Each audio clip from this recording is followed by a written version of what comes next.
This movie, the performance of Macbeth by Philip Casson and Trevor Nunn, was acclaimed to be one of the best performances of the play on film. To that I can attest, since the actors displayed very strong performances throughout the film. The set has been stripped down to a very bare-bones structure. The whole film was filmed on a single circular stage, believe it or not. There are no elaborate sets or fancy special effects. Setting is only differentiated by subtle lighting changes. The story is only exhibited through the terrific performances by the actors themselves. These are just the actors conveying the message through the power of their own speech and actions, an aspect that holds true to every Shakespearean play. Although not for everyone, the movie expresses the emotional aspect very well through the use of speech and dramatic action. What really worked well for this film has got to be the dialogue. The actors were overall very passionate about their roles, which really enriched the experience that much more. The setting was so bare-boned that with nothing but the black backdrop and subtle lighting changes, the audience had nothing more than the characters to focus on.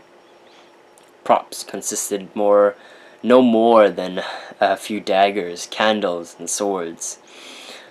Scenes such as the many soliloquies were in turn very well done and quite moving because of the simplicity of the film.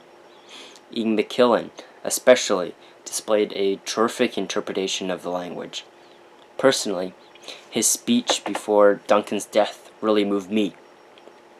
The viewer can really feel the passion in his voice, and his pacing was fantastic.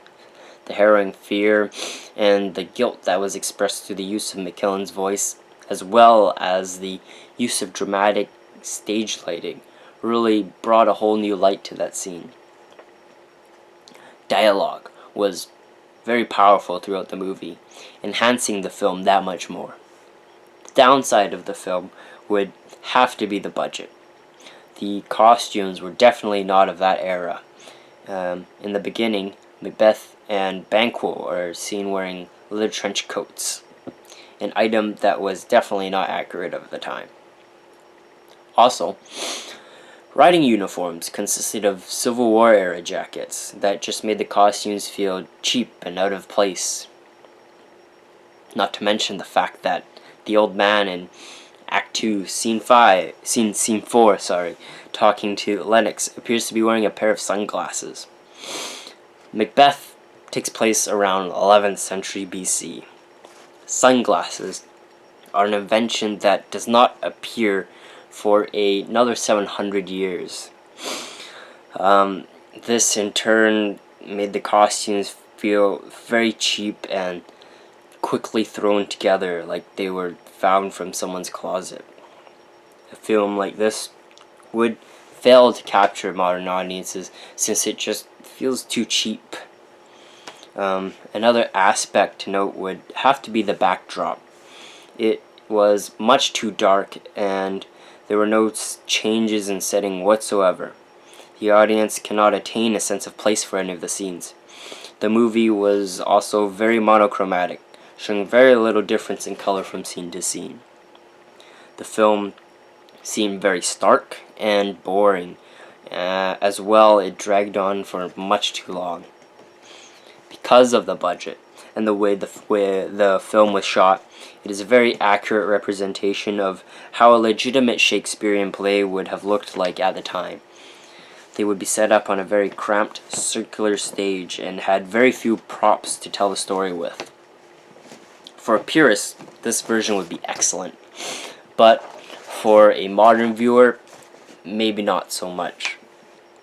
The focus of the film would have to be on the speech and compelling the audience with an engaging interpretation of the play. The blackness of the set could have also served a purpose for the story. The two main characters have done dark deeds, and the dullness of the movie may have just added to the mood. There is a constant lingering feeling of impending doom and guilt laced throughout the film. Lonely even. Macbeth tries to struggle through his journey alone, knowing that he would be severely punished for his actions. The viewer can see that and feel that. So there just may be one upside to the bleakness of the film. All in all, Philip Casson and Trevor Nunn's interpretation of Macbeth is definitely not for everyone. I personally would rate the movie a 3.5 out of 5, since there is good dialogue, but the film does drag on for a bit and feels far too cheap.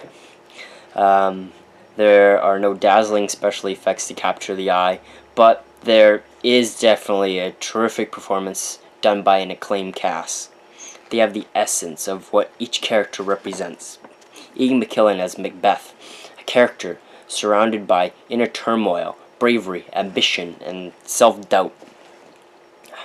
Judi Dench as Lady Macbeth, one of the most ruthless female characters ever created by Shakespeare. On film, she is a heartless beast, and her performance just vibrates with ambition. If you get bored with dated films easily and are into the more fast-paced action movies of the day, then this may not be the right film for you. But if you're looking for a raw and engaging performance by an acclaimed cast and a strong and moving interpretation of Shakespearean language, then this may just be the film for you. Thank you.